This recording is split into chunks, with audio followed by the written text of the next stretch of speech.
Ada karakter anime yang sejak awal membuat kita kagum. Mereka punya cita-cita besar, ingin menjadi pahlawan, ingin menjadi yang terkuat, ingin mengubah dunia. Tapi Denji, cita-citanya jauh lebih sederhana. Makan makanan enak, tidur di tempat yang nyaman, memiliki rumah, berteman dengan seseorang, dan memiliki hubungan romantis. Kedengarannya sangat sederhana, bahkan mungkin terlalu sederhana. Tetapi justru disitulah masalahnya. Banyak orang melihat Denji dan berkata, karakter ini terlalu mesum, terlalu bodoh, tidak punya moral, cuma memikirkan keinginannya sendiri. Dan mungkin beberapa kritik tersebut memang benar. Denji memang sering berpikir secara impulsif, dia bisa bersikap kasar, dia memiliki cara pandang yang sangat sederhana terhadap banyak hal. Namun, ada satu pertanyaan yang sering dilupakan. Kenapa Denji menjadi seperti itu?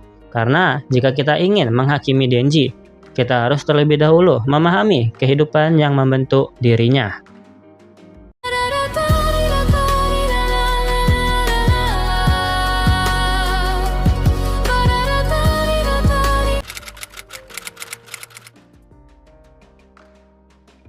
Denji tidak tumbuh seperti kebanyakan protagonis anime. Dia tidak memiliki keluarga yang mendukungnya, tidak memiliki kehidupan sekolah yang normal, tidak memiliki teman yang banyak. Bahkan kebutuhan dasar seperti makanan dan tempat tinggal bukan sesuatu yang bisa dia anggap pasti. Sejak kecil, Denji hidup dalam kemiskinan. Dan yang lebih buruk, dia memiliki utang yang sangat besar yang diwariskan kepadanya. Untuk bertahan hidup, Denji bekerja sebagai pemburu iblis. Dia melakukan pekerjaan berbahaya hanya untuk mendapatkan uang.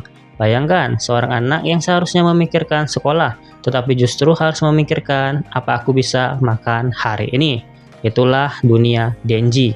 Denji bahkan tidak memiliki kemewahan untuk memikirkan masa depan. Bagi banyak orang, cita-cita adalah sesuatu yang besar. Kita ingin menjadi dokter, menjadi guru, pengusaha, seniman. Tetapi semua itu membutuhkan satu hal, rasa aman. Ketika kebutuhan dasar seseorang belum terpenuhi, impian besar bisa terasa sangat jauh. Denji tidak memikirkan bagaimana caranya mengubah dunia. Dia hanya ingin hidup lebih nyaman dari hari kemarin. Dan menurutku, kita harus memahami hal ini sebelum menghakiminya. Denji bahkan menganggap makanan sederhana sebagai sesuatu yang sangat berharga. Roti dengan selai, makanan hangat, tempat tidur. Hal-hal yang bagi orang lain mungkin biasa, bagi Denji adalah kemewahan. Jadi ketika ia mengatakan bahwa dia ingin menjalani kehidupan normal, kita harus memahami arti normal menurut dirinya. Normal bagi Denji bukan kehidupan mewah. Normal berarti tidak kelaparan, tidak dikejar utang, tidak tidur di tempat yang buruk, tidak sendirian, dan memiliki seseorang yang peduli kepadanya. Itu saja.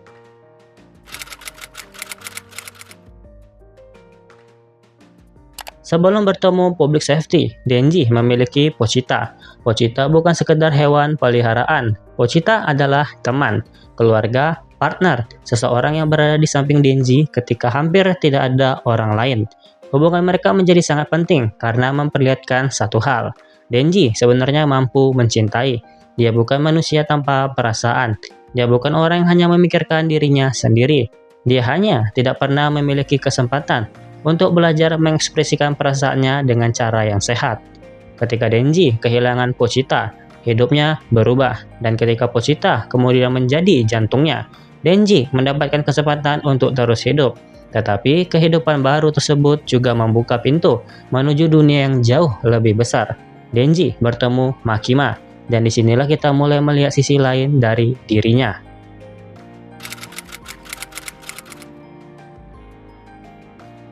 Makima adalah salah satu karakter paling penting dalam perjalanan Denji. Mengapa? Karena Makima memberikan sesuatu yang selama ini tidak pernah dimiliki. Perhatian, makanan, tempat tinggal, pekerjaan, dan paling penting, kasih sayang yang menurut Denji sangat dia inginkan. Bagi orang biasa, perhatian seperti itu mungkin tidak terlalu luar biasa. Tetapi bagi Denji, itu adalah dunia baru. Seseorang yang memberinya makan, seseorang yang berbicara dengannya, seseorang yang mengatakan bahwa dia memiliki nilai. Maka tidak mengherankan jika Denji menjadi sangat mudah dipengaruhi. Jadi disinilah kita mulai melihat masalah besar. Denji tidak memiliki pendidikan emosional yang normal. Dia tidak memiliki pengalaman hubungan yang sehat. Dia tidak tahu seperti apa kasih sayang yang sehat. Dia tidak tahu bagaimana membedakan perhatian dengan manipulasi. Dia hanya tahu orang ini memperlakukanku dengan baik, maka dia ingin membalasnya dengan cara yang dia pahami. Inilah alasan mengapa Denji memiliki keinginan-keinginan yang dianggap aneh atau mesum. Kita tidak boleh hanya melihatnya sebagai lelucon. Sebagian dari keinginan tersebut sebenarnya berasal dari kebutuhan emosional yang sangat dasar. Dia ingin disentuh, ingin diperhatikan, ingin dicintai, ingin merasa dekat dengan seseorang. Masalahnya, Denji sering tidak mampu membedakan kebutuhan emosional dengan ketertarikan fisik, karena dia tidak pernah diajari bagaimana caranya.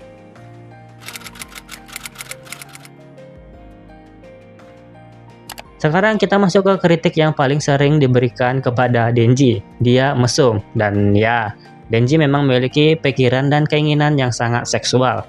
Tetapi, apakah itu membuatnya menjadi karakter yang buruk? Menurutku jawabannya tidak sesederhana itu.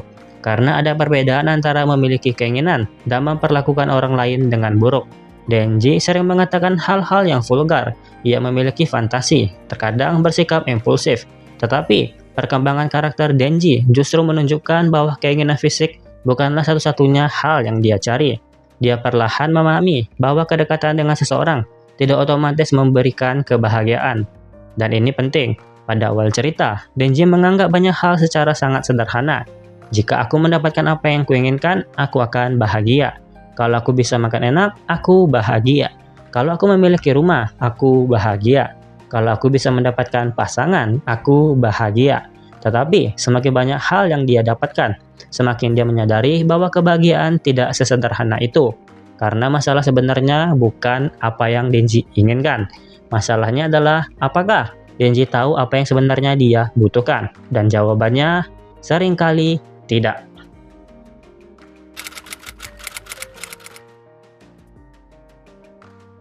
Ada satu hal yang harus kita pahami. Denji tidak tumbuh dalam lingkungan yang mengajarinya moral secara normal. Dia tidak memiliki orang tua yang mengajarinya, tidak memiliki lingkungan sekolah yang membentuknya, tidak memiliki kehidupan sosial yang sehat. Dia belajar dari bertahan hidup. Dan bertahan hidup memiliki aturan yang berbeda. Ketika lapar, makan. Ketika kedinginan, cari tempat berteduh. Ketika memiliki kesempatan mendapatkan sesuatu, ambil. Ketika seseorang memberimu perhatian, jangan lepaskan. Ini bukan cara berpikir yang ideal, tetapi bisa dimengerti jika seseorang tumbuh dalam kondisi seperti itu. Denji bahkan tidak memiliki standar tinggi untuk kehidupan. Dia tidak meminta rumah besar, tidak meminta mobil, tidak meminta kekayaan. Dia hanya ingin hidup nyaman. Dan justru, karena standar hidupnya sangat rendah, orang lain menjadi sangat mudah memanipulasinya. Berikan makan, berikan tempat tidur, berikan sedikit perhatian, dan Denji bisa merasa sangat berhutang. Ini membuat Denji menjadi karakter yang tragis, karena hal-hal yang seharusnya menjadi hak dasar terasa seperti hadiah baginya.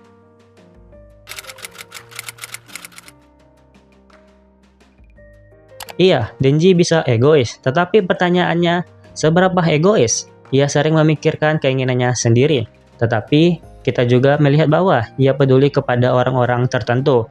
Dia menyayangi Pochita, memiliki hubungan dengan Aki, peduli dengan Power, dan hubungan tersebut perlahan mengubah dirinya. Awalnya mereka hanya orang-orang tinggal bersama, namun perlahan mereka menjadi keluarga. Dan ketika Denji mulai memiliki keluarga, prioritasnya berubah. Dia tidak lagi hanya bertanya, apa yang membuatku bahagia? Tetapi, bagaimana dengan orang-orang yang penting bagiku? Ini adalah salah satu tanda perkembangan terbesar Denji. Karena seseorang yang sejak kecil hanya belajar bertahan hidup, akhirnya mulai belajar hidup untuk orang lain.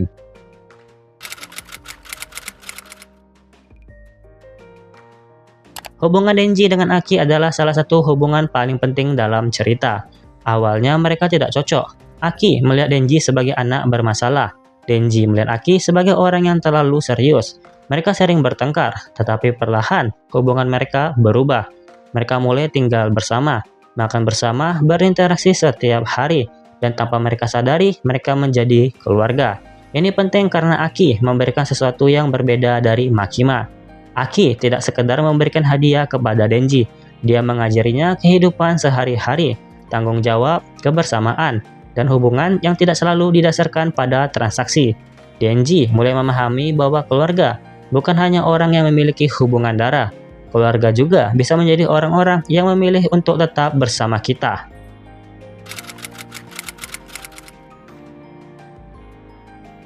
Kemudian ada Power. Hubungan Denji dan Power juga unik. Mereka sering bertengkar, saling mengganggu, saling menjengkelkan, tetapi di balik semua itu, ada hubungan yang sangat manusiawi. Mereka menjadi teman, kemudian menjadi seperti saudara. Dan Denji mulai memiliki seseorang yang benar-benar dia pedulikan.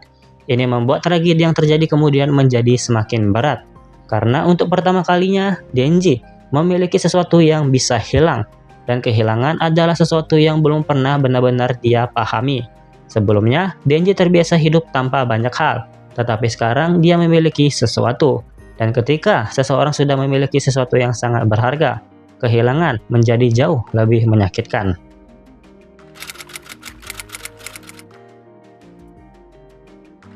Inilah titik di mana kita benar-benar harus berhenti menghakimi Denji secara sederhana. Karena ketika seseorang kehilangan hampir semua hal yang membuat hidupnya berarti, ia bisa berubah. Denji mulai mempertanyakan keinginannya sendiri. Apa sebenarnya yang ia inginkan? Kenapa dia masih hidup? Apakah dia bahagia? Apakah dia hanya mengikuti apa yang dikatakan orang lain? Dan pertanyaan tersebut membawa kita kepada salah satu konflik terbesar dalam karakternya.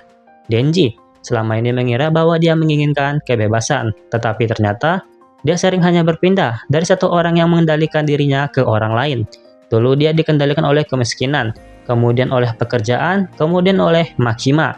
Dan semakin lama, Denji mulai menyadari bahwa dia bahkan tidak tahu apa yang benar-benar dia pilih sendiri. Ini adalah tragedi terbesar Denji, bukan karena dia bodoh, tetapi karena dia tidak pernah diberi kesempatan untuk menentukan dirinya sendiri.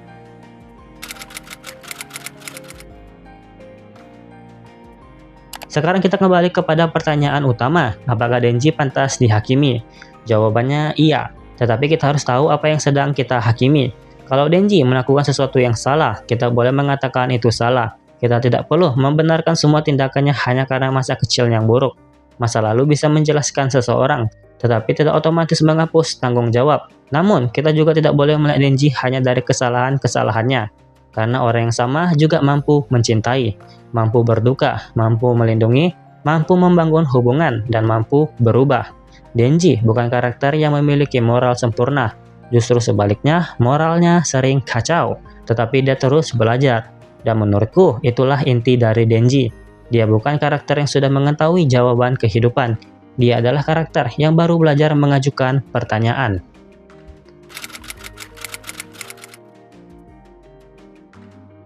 Ini mungkin terdengar aneh, tetapi salah satu hal paling manusiawi dari Denji adalah dia tidak tahu apa yang dia inginkan.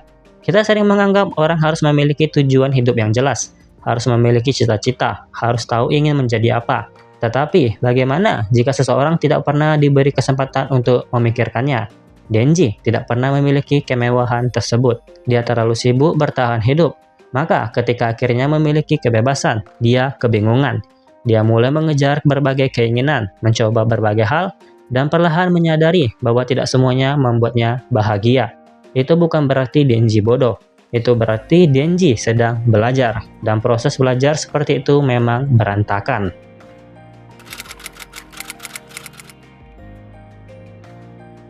Kita sering menyebut protagonis sebagai pahlawan, tetapi Denji bukan pahlawan dalam pengertian tradisional. Dia tidak selalu bertindak karena alasan mulia. Dia tidak selalu memikirkan keselamatan semua orang.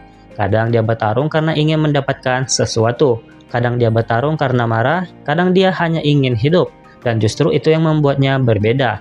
Denji tidak ingin menjadi simbol. Dia hanya ingin menjadi manusia. Namun dunia Chainsaw Man tidak memberinya kehidupan normal. Semakin ia berusaha hidup normal, semakin dunia menariknya kembali ke dalam kekerasan. Disitulah ironi karakter Denji. Dia memiliki kekuatan luar biasa, tetapi yang paling dia inginkan justru kehidupan sederhana.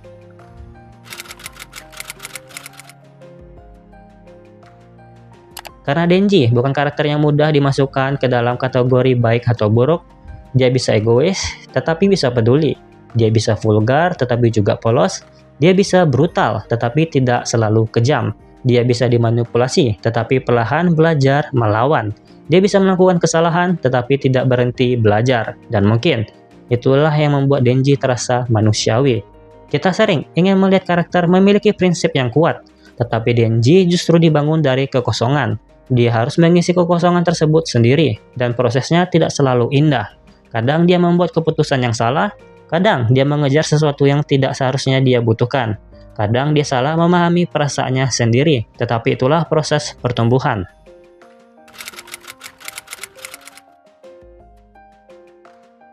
Jadi apakah Denji buruk? Tidak sesederhana itu. Apakah Denji memiliki sisi buruk? Jelas. Apakah kita boleh mengkritiknya? Tentu. Apakah masa lalunya menjadi alasan untuk membenarkan semua tindakannya? Tidak. Tetapi, apakah masa lalunya membantu kita memahami dirinya? Sangat. Denji adalah seseorang yang tumbuh tanpa keamanan, tanpa keluarga yang normal, tanpa pendidikan emosional yang cukup, tanpa kesempatan untuk memikirkan masa depannya.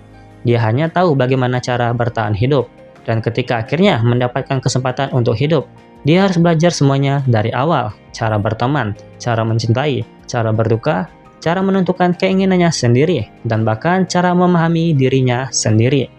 Mungkin karena itu, kita tidak seharusnya bertanya, kenapa Denji begitu bodoh? Pertanyaan yang lebih tepat adalah, apa yang terjadi pada seseorang yang sejak kecil tidak pernah diberi kesempatan untuk belajar menjadi manusia?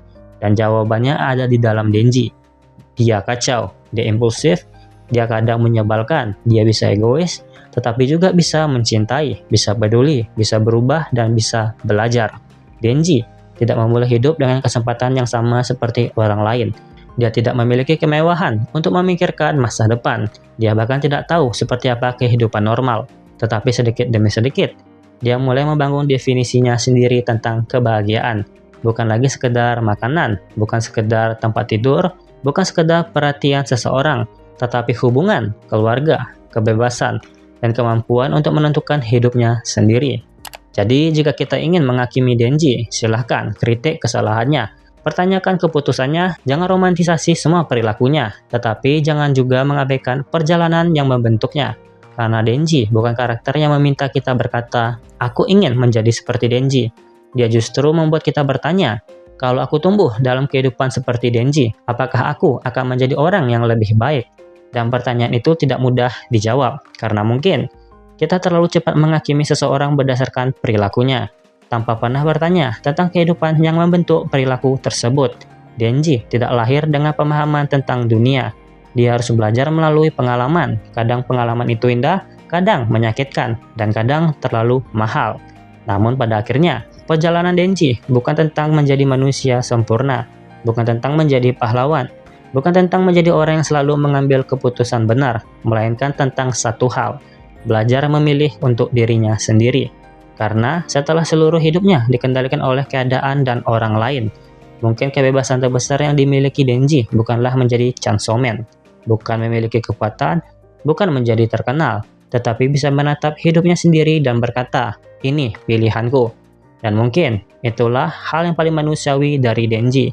Bukan karena dia selalu tahu apa yang benar, tetapi karena setelah semua yang terjadi, dia masih mencoba mencari tahu. Itulah Denji, bukan pahlawan, bukan monster, bukan manusia sempurna. Hanya seorang anak yang sejak kecil dipaksa bertahan hidup. Dan sekarang harus belajar bagaimana caranya hidup.